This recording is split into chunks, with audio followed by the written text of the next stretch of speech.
Jason, മറിയക്കുട്ടിയെ BJP കൊണ്ടുപോയി എന്നുള്ളത് ഒന്ന്. രണ്ട്, പ്രധാനമന്ത്രിയുമായിട്ടുള്ള പരിപാടി എന്താണ്?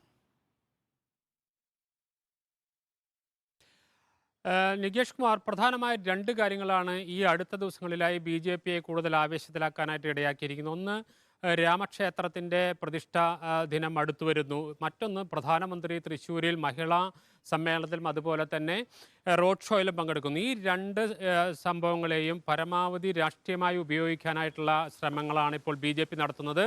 മാത്രവുമല്ല, കഴിഞ്ഞ ഏതാനും ദിവസങ്ങൾക്ക് മുമ്പാണ് പത്തനംതിട്ടയിൽ പുരോഹിതരെ ഉൾപ്പെടെ ബി.ജെ.പിയിലേക്ക് കൊണ്ടുവന്നുകൊണ്ട് ന്യൂനപക്ഷങ്ങളെ കൂടി കൂടെ നിർത്തുന്നു എന്ന ഒരു തലത്തിലേക്ക് ബി.ജെ.പിയെ വളർത്തിക്കൊണ്ടുവരാനുള്ള ശ്രമങ്ങൾ നടക്കുന്നു. ഇതിനിടയിലാണ് കഴിഞ്ഞ ദിവസം പത്തനംതിട്ടയിൽ പുരോഹിതർ ബി.ജെ.പിയിലേക്ക് വന്നിരുന്നു. അതിനെതിരെ CPM വലിയ രീതിയിലുള്ള സൈബർ ആക്രമണം ഉൾപ്പെടെയുള്ള നടത്തുന്നതിനെതിരെ ശക്തമായ പ്രതിരോധം സൃഷ്ടിക്കുമെന്ന ഒരു മുന്നറിയിപ്പ് കൂടി ഇന്ന് ബി.ജെ.പി നൽകുകയാണ്. ഇത്തരത്തിൽ പ്രതിരോധം സൃഷ്ടിക്കുന്നില്ല എങ്കിൽ ഈ ന്യൂനപക്ഷങ്ങളിൽ നിന്നുള്ള കൂടുതൽ ആളുകൾ ഇനി ബി.ജെ.പിയിലേക്ക് വരാനുള്ള സാധ്യതകളെ കൂടി ചോദ്യം ചെയ്യപ്പെടുമെന്നുള്ളത് കൊണ്ട് തന്നെയാണ് അത്തരമൊരു നിലപാടിലേക്ക് ഇപ്പോൾ ബി.ജെ.പി പോയിരിക്കുന്നത്. മറ്റൊന്ന്, ഈ 3-ാം തീയതി നടക്കുന്ന പ്രധാനമന്ത്രിയുടെ ഒരു പ്രധാനമായ ഒരു പരിപാടിയാണ്.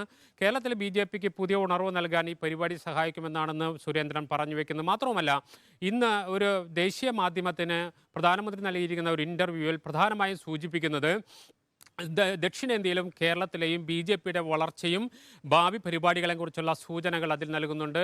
അത്തരത്തിൽ വലിയ പ്രതീക്ഷകളോടുകൂടി സൗത്ത് ഇന്ത്യയെ, ദക്ഷിണേന്ത്യയും പ്രത്യേകിച്ച് കേരളത്തെയും കാണുമ്പോൾ അതിനനുസരിച്ചുള്ള പ്രവർത്തനം ബി.ജെ.പി നേതൃത്വത്തിൻ്റെ ഭാഗത്തുണ്ടാകണം എന്നതാണ് പ്രധാനമായും ഉദ്ദേശിക്കുന്നത്. അതുകൊണ്ട് തന്നെയാണ് വലിയ രീതിയിൽ ഇന്നലെ തന്നെ കേരള കോൺഗ്രസിലെ ഒരു 20ഓളം പേരെ തൃശ്ശൂരിൽ ബി.ജെ.പിയിൽ ചേരുന്ന സാഹചര്യമുണ്ട്. വരും ദിവസങ്ങളിലും അത്തരത്തിലുള്ള പ്രവർത്തനങ്ങളുമായി മുന്നോട്ട് പോകുന്നു.